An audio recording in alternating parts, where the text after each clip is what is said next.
السلام علیکم، میرا نام نرگس کمل ہے اور 2015 میں اپنی دوست کے توسط سے E if you life insurance میں گئی ہوں اور سیلری پہ انہوں نے مجھے اپنے ساتھ رکھا تھا. وہاں پہ میں نے بہت سارے لوگوں کی پالیسیاں کروائی ہیں. کچھ پلان انہوں نے جو مجھے بتائے ہیں تو مجھے پسند آئے ہیں. پھر میں نے اپنی فیملی ممبرس میں اپنی سسٹرز کی، بھائیوں کی، اپنی خالوں وغیرہ کی، بہت سے لوگوں کی میں نے پالیسیاں کروائی ہیں. تو تقریباً میرے حال سے میں 1 سال تک ان کے ساتھ ان کو میں پالیسی وغیرہ دیتی رہی ہوں. پھر اس کے بعد میری اپنی جاب ہو گئی اور میں ای ایف یو کو چھوڑ کے چلی گئی. تو لیکن پالیسیاں تو ہماری چلتی رہی ہیں. اس کے بعد بھی کافی سارے پلان میں نے ان کو دیے ہیں. تقریباً جیسے جیسے وہ مجھے بتاتے رہے کہ آج ایک نیا پلان ای ایف یو میں آیا ہے، کوئی سیونگ کا آیا ہے، کوئی 3 لاکھ روپے کی سیونگ ہے جو کہ 5 سال کے بعد 5 سے 7 لاکھ روپے آپ کو ملے گا. تو اس حوالے سے بھی میں نے اپنے بھائی کی پالیسی کروائی ہے 9 لاکھ روپے کی. پھر اس کے بعد میری سسٹر ہے 6 لاکھ روپے کی، اس کی کروائی ہے.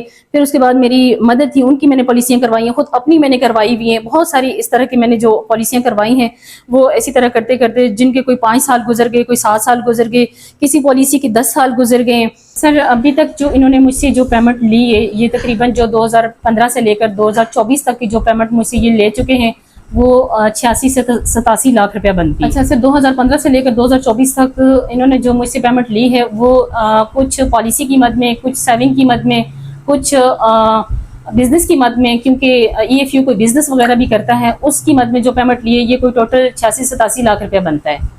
تو اب جب پالیسی لینے کا ٹائم آیا کہ میں نے کہا کہ جی مجھے پالیسی میری جن لوگوں کی میں نے کروائی ہوئی ہے، اب جو 5 سال کی ہے اس کو 6 سے 7 سال گزر چکے ہیں، وہ مجھے واپس کر دیں. تو وہ لوگ کہتے ہیں جی کہ آپ ایسا کریں کہ ڈاکومنٹس مجھے دیں. اس میں جو ان کا جو مینیجر ہے، ثاقب نام ہے ان کا، ان کو ہی میں نے ساری پالیسیاں جمع کروائی ہیں. ثاقب کو میں نے کہا کہ جی جن لوگوں کی میں نے پالیسیاں کروائی ہوئی ہیں ان کو ان کے پیسے ریٹرن کر دیں. تو انہوں نے مجھ سے فائل وغیرہ جتنی بھی ڈاکومنٹس تھی وہ لیے اور کہا کہ میں آگے اس میں ای ایف یو کے آفس میں جمع کروا کے تو آپ کو ساری کی ساری پیمنٹ آپ سب کے اکاؤنٹ میں بھیجوا دوں گا. سارے لوگوں کے اکاؤنٹس بھی بنوائے ہیں، جتنے لوگوں کی پالیسیاں کروائی ہوئی ہیں سب کی ایم سی بی میں اکاؤنٹس بنوائے ہیں اور فائلز مجھ سے سارے کے سارے اوریجنل ڈاکومنٹس لے کے چلے گئے. پھر اس کے بعد یہ بندہ غائب ہو گیا.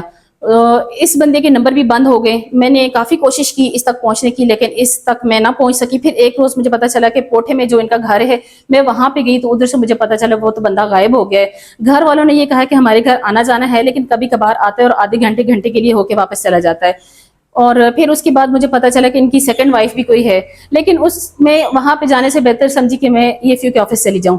ای ایف یو کے آفس جب میں گئی تو ای ایف یو والوں نے مجھے یہ کہا ہے کہ جی آپ کی جو پالیسیاں ہوئی ہوئی ہیں وہ 2015 اور 2016 کی دو پریمیم پے کی ہوئے ہیں، باقی کوئی بھی پے نہیں کیے ہوا. جو 3 لاکھ روپے کی سیونگ کروائی ہوئی تھی اس میں بھی کوئی بھی کسی کی بھی سیونگ نہیں ہوئی ہوئی. صرف ایک خاتون ہے جن کی 22 کی 2 انسٹالمنٹ پے کیے، کوئی بھی نہیں پے کیا ہوا. 1 یا 2 قسطیں پے کر کے باقی ساری کی ساری رقم وہ بندہ جو مینیجر ہے ثاقب وہ کھاتا رہا ہے. تو میں نے ای ایف یو والوں کو یہ کہا ہے کہ بھائی اگر ایسا کوئی ایشو تھا یا بندہ کھاتا رہا ہے تو آپ کو چاہیے تھا کہ آپ مجھے کوئی لیٹر ایشو کرتے، کوئی مجھے کال کرتے، کوئی میسج کرتے کہ میرا پریمیم پے نہیں ہو رہا، میری کوئی قسط نہیں آ رہی، تو آپ مجھے انفارم کرتے. تو انہوں نے کہا جی ہم نے آپ کو انفارم کیا ہے لیکن آگے ہیڈ آفس مطلب آفس میں جو بندہ بیٹھا ہوا تھا ثاقب، وہی اس کو لے کے پھاڑ کے پھینک دیتا ہوگا شاید، کیونکہ 2022 میں اس کے 8 کیس ہمارے سامنے آئے ہیں. تو ہم نے 18 لاکھ روپیہ اس سے وصول کر کے ہم نے اس بندے کو ٹرمینیٹ کر دیا تھا.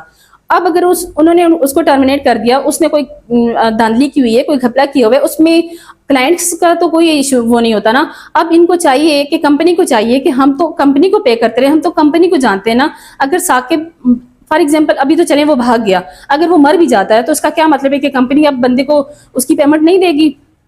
تو میری یہی گزارش آپ سے کہ کائنڈلی مجھے ان لوگوں سے ای ایف یو والوں سے مجھے پیسے وصول کر کے دیں، کیونکہ میں نے بہت سارے لوگوں کی پالیسیاں کروائی ہوئی ہیں اور بہت سارے لوگ یہ سمجھتے ہیں کہ میں نے کروائی نہیں ہے. شاید ہو سکتا ہے کہ میں نے جمع کروانے کے بجائے میں خود کھا گئی ہوں، لیکن میں ساری کی ساری رقم میں نے ثاقب کے ہاتھ میں ڈالی ہے اور مجھے نہیں پتا کہ ثاقب نے ای ایف یو کو دے کے یا پھر اپنی جیب میں ڈالی ہے یا کیا کیا. لیکن ای ایف یو والے اب اس پیمنٹ کو دینے سے انکار کر رہے ہیں. پھر اس کے بعد میں تھانے میں گئی ہوں. تھانے میں نے اس ثاقب کے خلاف اپلیکیشن دی ہے اور پھر S H O Gulnaz Khan کے ساتھ میں ان کے گھر گئی ہوں کوٹھے میں.